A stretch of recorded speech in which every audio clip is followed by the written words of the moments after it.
今天带来的这一辆是 BMW Malaysia 旗下最便宜、最入门的一款 G35 Series， 也就是 520i Luxury， 它的售价是328,800块，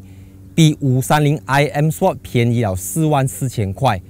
同级对手方面它也跟这个 Mercedes-Benz 的 E200 价钱差不多，E200 比它贵了1000出块这样子。然后如果你拿它的最顶配版的 M5 来比的话呢，大概你买一辆 M5 就可以买3辆多一点的这个 520i 当然跟国外市场不同的是马来西亚人一般能够选配的 BMW 不多因为我们毕竟是一个小市场像在2019年全年我们就只卖出了2000多辆的5 Series 所以你换句话讲，你要买 520i M Sport 就不可以了。原厂给什么你就只可以买什么。原厂讲 520i 只有 Luxury， 你就只可以买 Luxury。如果你真的要 M Sport 的这些套件呢，你就必须要买 530e 或者是 530i。但是如果你真的很想要 520i M Sport， 或者你要买一些 BMW Malaysia 他们没有 official launch 的车来 540i X-Drive 这些车，你还是一样可以跟一些代理商去洽谈。那前提是你必须要给出非常高的这个定金才有可能成事了。虽然它是一个入门版、低配版的5 Series 可是在你真正看到车的时候，它并不会给你一种高松的感觉。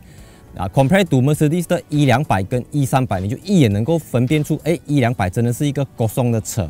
所以 BMW 为这个 520i 加入的是 Luxury Line， 也就是在 BMW 的世界里面Luxury 就代表了非常多的 Chrome 这些镀铬饰条这些东西，包括它的下面虽然它没有那些黑色很霸气的 M Sport 套件，不过它讲 Luxury， 你看起来真的是 Luxury 的。再来它的这个大灯也是一样，跟 530i 用的是 Adaptive 的 LED 大灯。然后在 BMW 跟 Mercedes 最大的不同是Mercedes 他们有一个叫 Multi-Beam 的 LED 车头灯，也是相当于 BMW 的 Laser Light 啦。可是 BMW 只把它的 Laser Light 用在7 Series 或者在大一点的车款。然后另外它的胎压这个520i 它4条都是245/45 R18寸，而你买的是 530i 的话呢，它4条都是19寸，而且后面呢的胎压会大过前面。所以它整个东西，因为你知道它便宜了44000块，所以在一些地方它必须也不能够给到你太 high 的一些 spec 啦。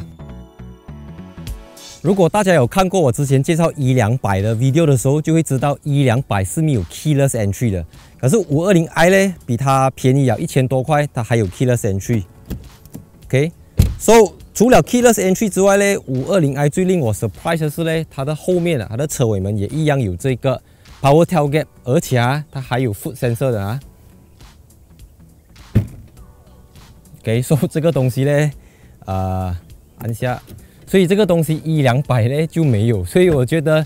就这个诚意来讲，520i 还是比E200来的有诚意的啦。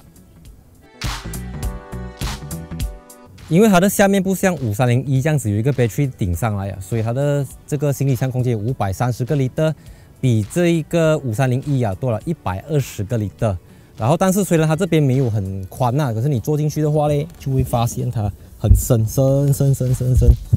到这边了才顶到。可是照我这样看的话呢，是没有任何的按钮可以把这个椅子倾倒的啦，包括我刚才去前面的椅子看了也没有，所以所有东西你就只可以这样子放。而E200的椅背就能够进行40/20/40分离倾倒。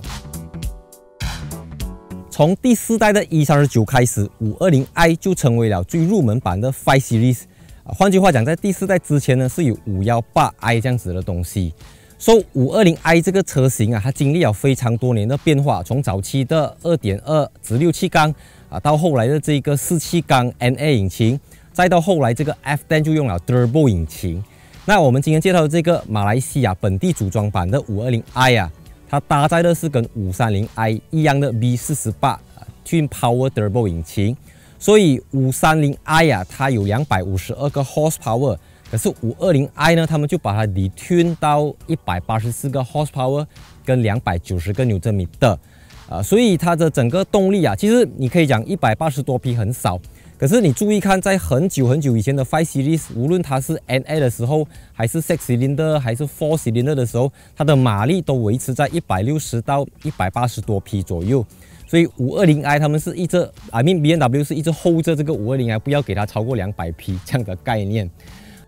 而530i 的 V48 引擎则有252个 horsepower。540i 就用了直六气缸 Turbo 的 V58 引擎，可以输出335个 horsepower 和450个 Nm。M550i 的 4.4 L V8 Twin Turbo 引擎有523个 horsepower 和750个 Nm 的扭力。M5 的 4.4 L V8 Twin Turbo 引擎就有600个 horsepower 和750个 Nm。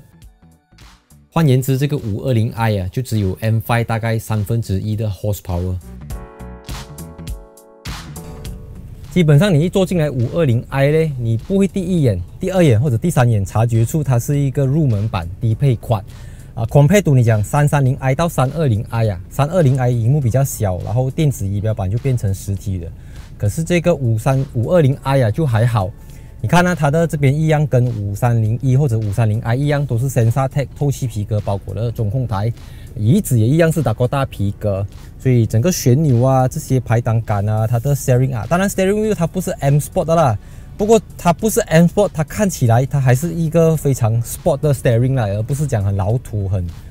安个的 steering。你看整个还是充满了 BMW 的运动气息的。然后这个520i 的踏板就比较普通，而不是530e M Sport 的那个 M Specific Pedal。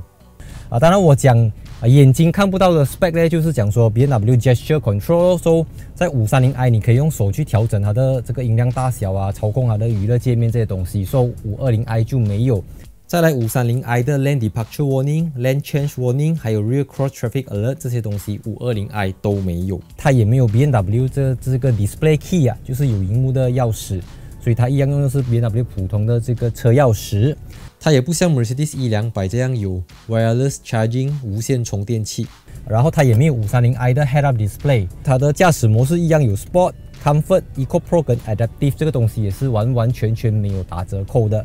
所以一坐上来，其实它还是就有一种 ADAS 感，一种很明显、很显而易见、很直截了当的 ADAS 感。OK， 所以现在蚊子有点多了，我要 cut 了。OK， cut。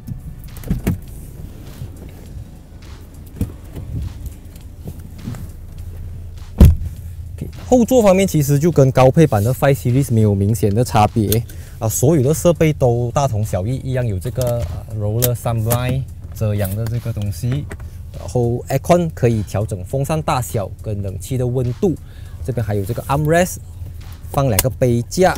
下面有这个 12V 的这个 socket 2个啦。所以整体上面它椅子一样是非常的深，非常的低，头部空间也够，然后这边还有这些阅读灯这些东西。所以这个东西是我唯一觉得最低配版，甚至你买到 M5 啦，其实也是这样子的空间。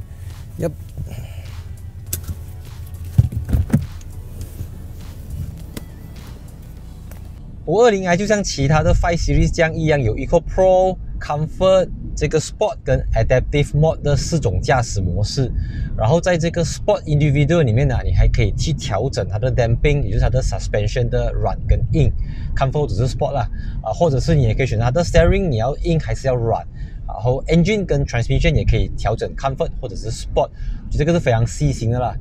even 你在 Eco Pro 就是这个所谓的省油模式里面，你也可以主动去调整你的 Steering 要 Sport 还是要 Comfort， 还有你的整个底盘要 Sport 还是要 Comfort。所以我们讲回它的动力，我们现在是处于 Comfort Mode 啦，加油。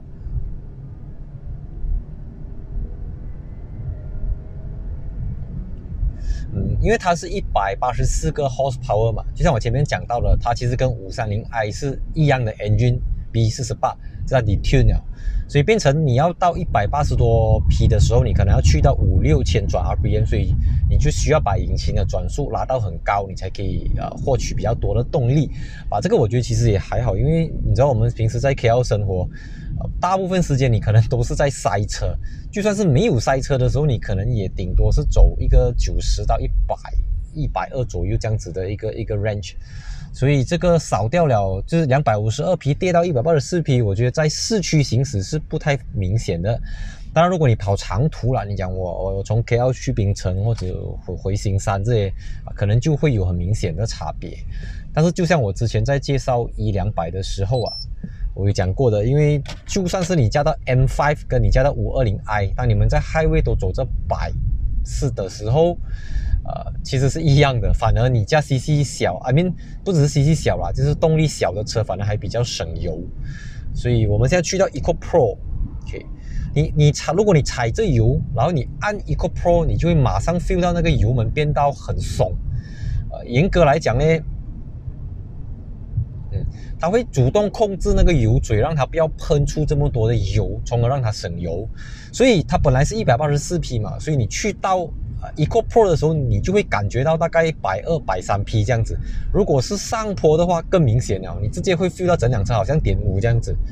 这个是很好的，因为这些德国车啊 Mercedes、BMW 好，当他们进入 Eco 模式的时候，你是很明显的。而日系车款的 Eco Button 其实那个很多时候都是按来给你爽罢了，或者有些根本就不是 Eco Mode， 它是 Eco Indicator， 就是告诉你的脚这样子踩是省油不省油。所以当然你一下子从 Eco Pro 转去 Sport， 它又会直接来，因为这一具引擎啊，它是叫 BMW Twin Power Turbo 引擎，所以 Twin Power Turbo 它不是 Twin Turbo 啊，就像我之前讲过很多次的 ，Twin Power Turbo 是 BMW 的 Twin Scroll Turbo， 中文叫双涡流涡轮增压。双涡流最重要的目的就是让它的 Turbo Lag 涡轮迟滞的现象不明显，这个确实是很有用的，因为像我们现在突然间踩油啊。它会有一个停顿点，就是 typical turbo 车都会有。可是当你在转速在3000转以上的时候，它的动力可以讲是随传随到的。这辆车啊，它虽然没有大马力，它也没有19寸很美的 M Sport 的轮圈，也没有什么蓝色的 Black Caliper 很秋这样。可是18寸24545 R18寸的这个大压，你看过这些 strap。或者是过弯、过墩的时候，它都呈现一个比较舒服、比较 comfort 的状态。而且你拿18寸，你也不用像19寸这样小心翼翼啊。特别是在一些坑道、过墩、一些坑坑洼洼的时候，19寸如果你速度太快，空一下的时候，可能你的 rim 你要去检查一下。520i 真的就是一辆令人很容易驾、很容易上手的一辆车，因为它不像530e这样子，你要去注意，什么时候是用 battery， 什么时候是用 engine， 然后当 battery 跌的时候，你又要去关心，想一下，附近哪里有地方可以充电，然后去 shopping mall 的时候又不用去找这个充电站在哪里。这个530e虽然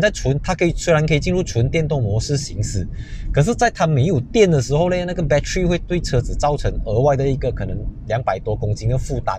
而520i 啊，它就牺牲了马力，可是其实它的油耗呢，我自己实际试驾呢，其实是比530e还要 OK 的，而且你也不用去省了很多的烦恼啦。讲沥水一点就来。讲 brake， 你大力踩下去，它也不会很慌张、很急促这样子。Everything 它都是很 steady 的、很淡定、很 calm、很 cool 的这样子在驾。所以我觉得，如果是日常生活行驶驾来讲，520i 已经足够了的。你真的是要很多的 spec， 或者你真的很喜欢 M Sport 的这些pattern 啊、这些套件、这些名牌，那个你才可能可以去考虑拿530i M Sport。或者是530e M Sport。再来啊 ，BMW 它最出名的就是它的整个转向系统啊，它的整个 steering 的指向性、精准度各方面，我个人试驾的经验里面，5 Series 无论是哪一个 pattern 哪一个款式都比E Class 来的优秀。当然，你讲E53或者E63那个，我们就不能用这种来跟它比较，因为那个你要拿可能是 M5。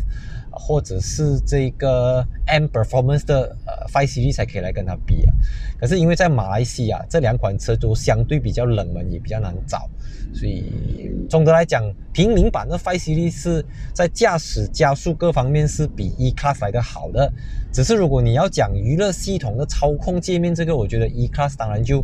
更胜一筹。娱乐系统的 Screen 这些看起来也更加的未来感，更加的先进了。